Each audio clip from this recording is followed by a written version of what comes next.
নমস্কার বন্ধুরা, good morning. সবাইকে স্বাগত জানাচ্ছি আমার লাইভে।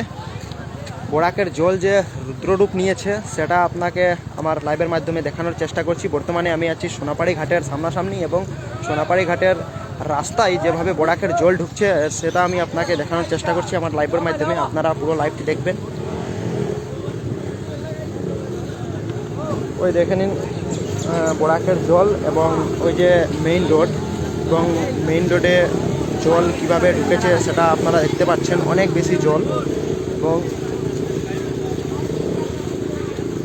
জল এবং ওই জলের কারণে ট্রান্সপোর্টেশন একবারে বন্ধ, গাড়ি যেতে পারছে না। আমরাও বর্তমানে এখানে রয়েছি এবং যাওয়ার কোনো ব্যবস্থা পাচ্ছি না, কারণ এখানে জল যেভাবে রয়েছে, জলের স্রোতটা যেভাবে রয়েছে, তাই যাতায়াত একবারে বন্ধ। এখানে যাওয়ার কোনো সিস্টেম নাই, যাইতে পারলাম না। তবে এটা হলো মেইন রোড, বারোয়ালির যে সোনাপাড়ি ঘাট পাওয়ার আগের এটা হলো মেইন রোড। এবং দেখতে পাচ্ছেন মেইন রোডের ঠিক লাগা ওই যে ড্রেনটা, এবং ড্রেনের লাগালাগি একবারে বরাকের জল। ওই দেখেন, ওইটা হলো বরাকের জল। আর ওই যে বরাক নদী, কেমন ভয়ঙ্কর বরাক নদী দেখা যাচ্ছে, কত বড় বরাক নদী দেখা যাচ্ছে। ওই একবারে যতটুকু আপনাকে ক্যামেরার মাধ্যমে দেখাচ্ছি, যত দূর ক্যামেরা দেখা যাচ্ছে ততটুকু আপনারা জল পেয়ে যাচ্ছেন। পুরোপুরি জল একবারে বরাক, কিন্তু বরাক নদীও তো বড় না।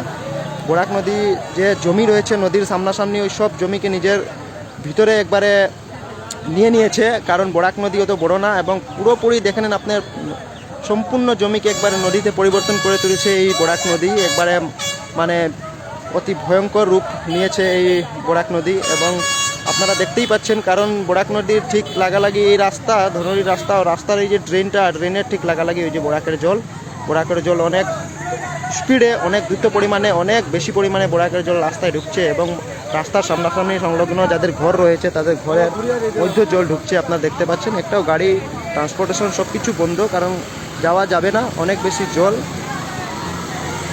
দেখতে পাচ্ছেন কীভাবে মানুষের ভিড়ও রয়েছে এখানে। বর্তমানে বরাক নদীর জল কমছে, কিন্তু আউটসাইডে বরাক নদী ওভারফ্লোর জলগুলো আউটসাইডে অনেক বেশি পরিমাণে জলটা ঢুকছে।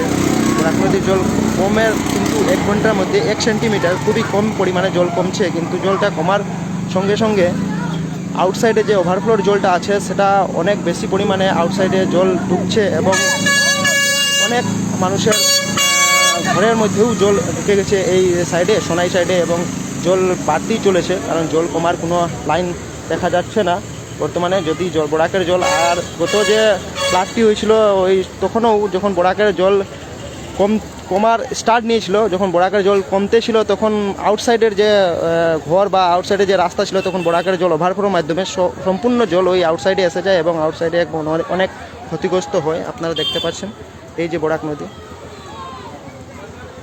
তো বিশাল বড় রূপ নিয়েছে একটাই বরাক নদী।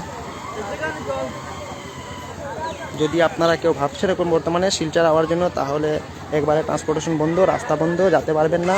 দয়া করে ঘরে থাকুন। ধন্যবাদ।